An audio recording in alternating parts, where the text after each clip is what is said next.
はい、皆さんこんにちは、今日はフランスのパリで行われているパリゲームショウにやってきました。ご覧の通りたくさん人がおりますので、早速ブースの方を見に行ってみましょう。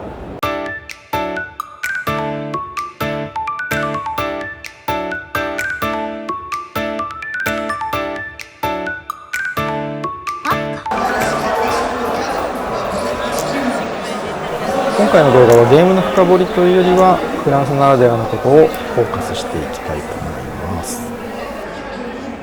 任天堂のブースにやってきました。映画版マリオを作ったイルミネーションスタジオがあるフランスですが、任天堂はフランスでも大人気のようです。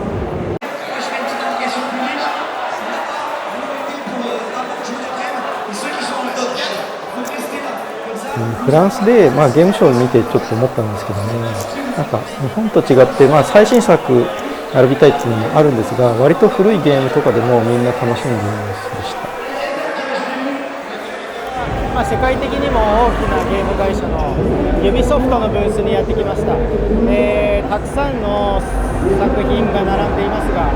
特に今話題の朝栗シャドウズ、日本をテーマにした朝栗シャドウズのブースに来ております。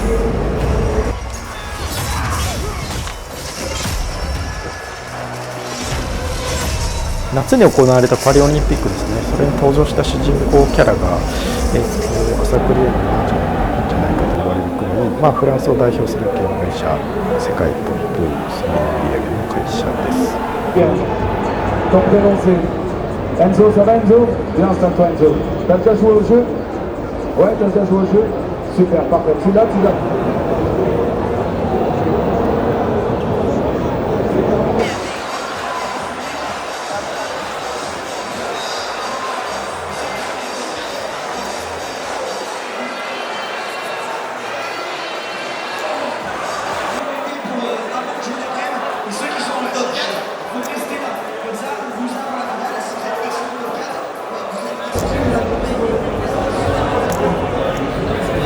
リトルナイトメア3がこちらで公式の、コ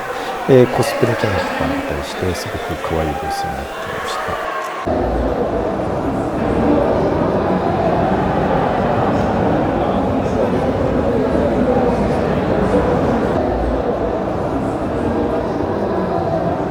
た。続いて Xbox ですが、コールオブデューティー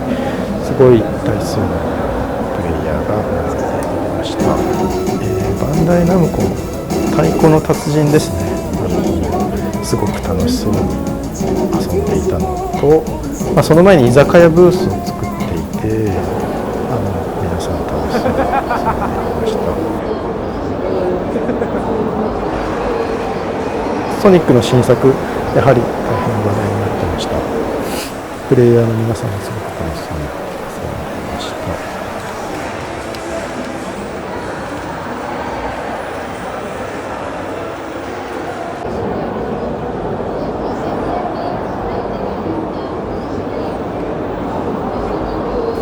続いてソニーなんですが、アストロボットを、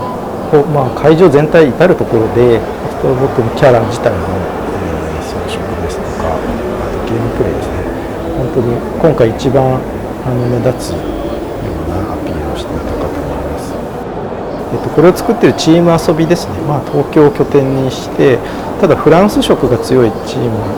代表とかがフランスにということで聞いているので、やはりそれを推していたのかなと思います。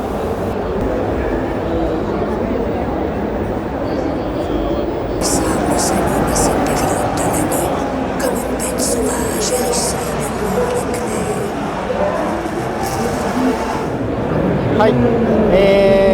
カプコンのブースにやってきました。世界中で話題になっているモンスターハンターワイルズなんですけれども、フランスでも大人気で、すごい人が来ています。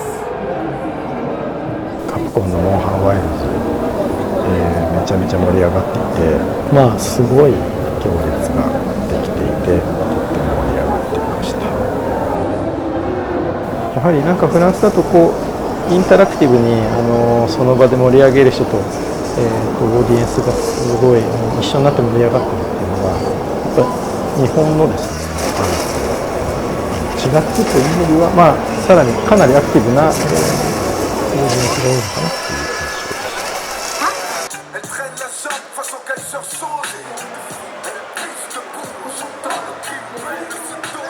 続いてノスタルジーコーナーなんですけども、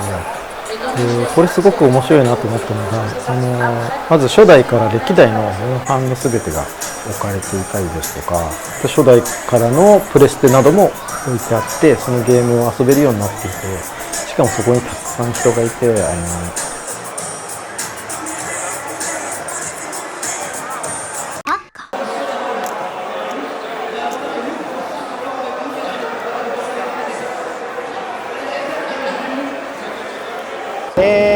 こちらインディーズゲームとか、小さいゲームが集まったコーナーに来てます。東京でもそうですが、フランスでもやはり今はインディーゲーム、インディペンデントゲーのですね、開発のゲームもたくさん流行っていて、警察の内部をテーマにしたゲームですとか、あとアンカマから支援されたインディーズゲームさんとか、来ているようなので、訪ねてみたいと思います。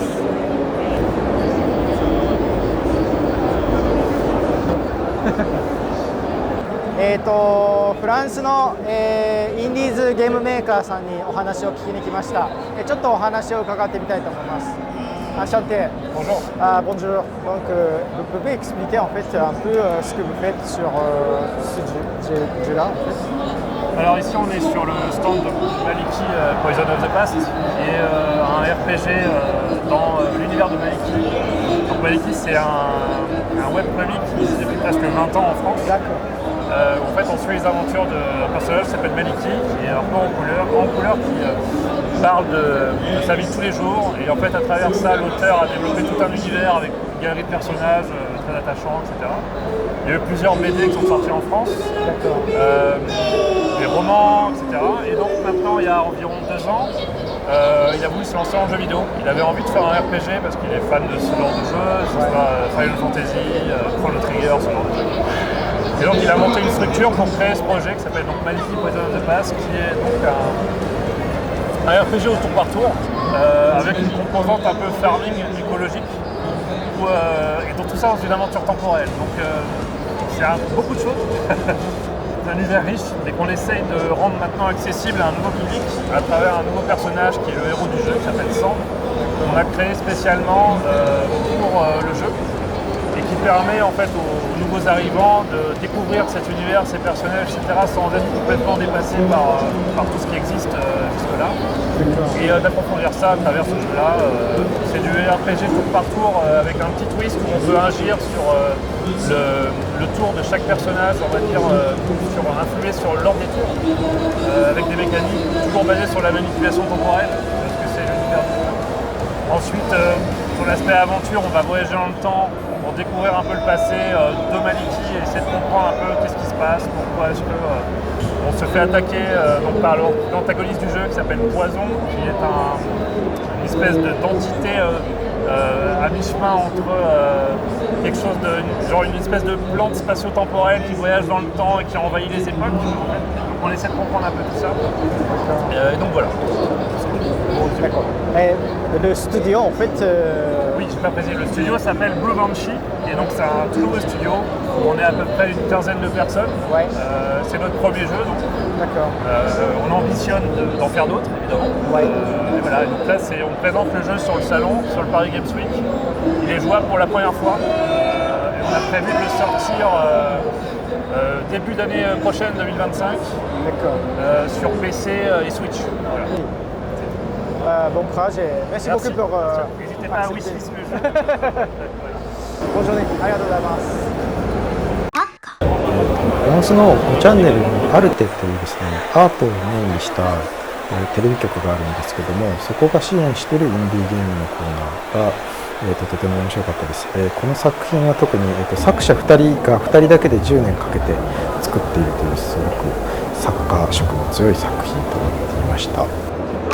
Ça, tu vois, Marc, c'est marrant qu'on est ensemble.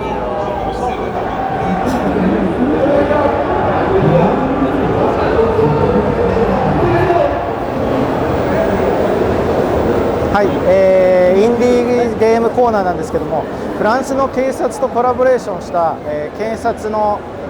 内部を主観で操作が分かるようなゲームを作っているそうなので見てみたいと思います。続いてですね、また変わった作品でフランスの警察自体がイニシアチブを取って警察のやってることとか、あと犯罪を犯さないようにというところで警察官の主観になってゲームの中に入っていくというゲームをですね、フランスの内務省警察が、ゲーム会社とコラボして作ったっていう、ちょっと面白い作品がありました。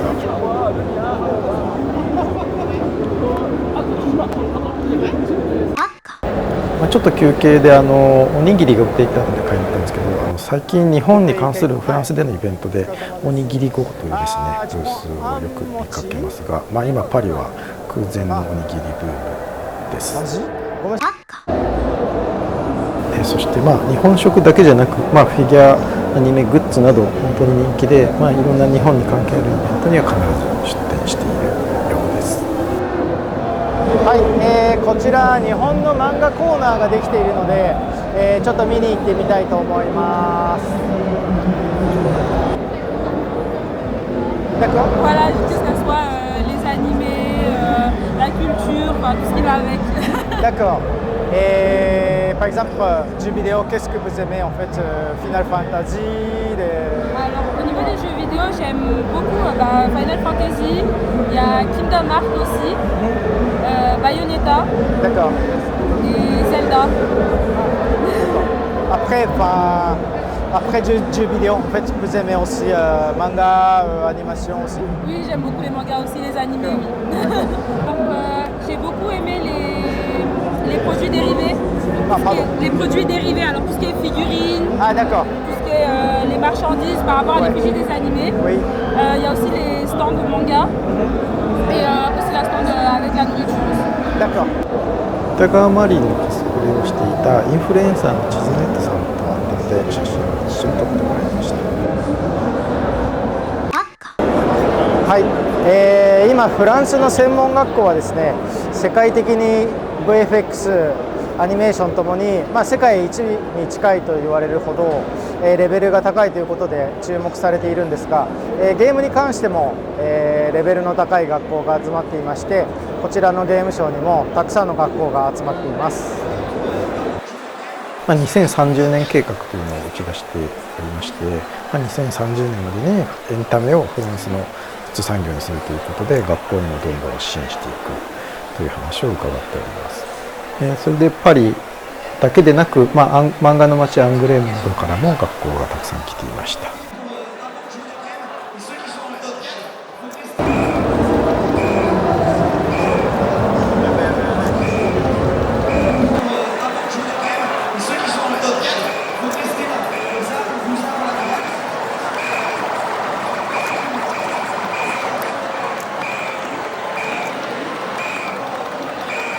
パリゲームウィーク、東京や他のイベントとですね、ちょっと違うところで思ったところとして、まずやはりヨーロッパの人なんで、観客の参加型っていうのがすごくあったかと思います。どのゲームショーでもゲームプレイはすごくみんな並んで従うものだと思うんですけど、並んで、自分で絵を描きたいとか、自分で、ダンスをしたり、あとオーディエンス参加型のイベントがとても多くて、やはり主催者側もそこは意識してやってるんだなというのが一つ思ったところです。それからあとインディーズコーナーが大きくありまして、インディーズといってもですね、ちょっとフランスの特徴は、フランスの政府が出資していたり、あとテレビ局ですねが出資していたりというところで、かなりアーティスティックな作品がたくさん作られていて、さらに観客もそこに列をなして、興味を持って参加していたというのがちょっと面白かったところです。あと第3に、日本ブームといいますか、今やはり日本の漫画、ゲーム、アニメというのが非常に人気があって、そういったゲーム、あとコーナーですね、あと観客の方でのコスプレとか、日本の影響がすごくたくさんあったかと思います。このパリゲームウィークの主催者側からも、